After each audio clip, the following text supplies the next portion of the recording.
OpenAI's GPT store opens next week. A custom AI for sale. The wait is almost over. OpenAI's GPT store officially launches next week after delays. This online marketplace will let people buy and sell custom AI chatbots.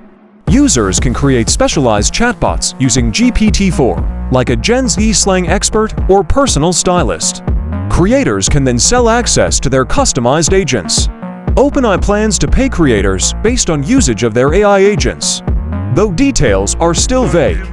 This represents a huge opportunity for entrepreneurs in AI. Of course, reviewing these AI for safety and accuracy will be crucial. We don't want misinformation or bias spread through OpenAI's platform.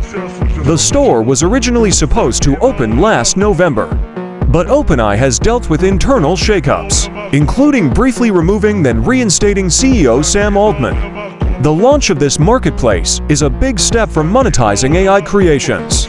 Expect a flood of new bots for sale covering every niche imaginable. Soon you may rely on AI assistants crafted by fellow internet users for work, school, and daily life.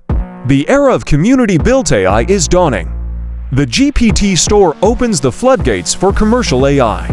I can't wait to see what creative bots users will come up with. What kind of custom AI would you find most useful? Let me know in the comments.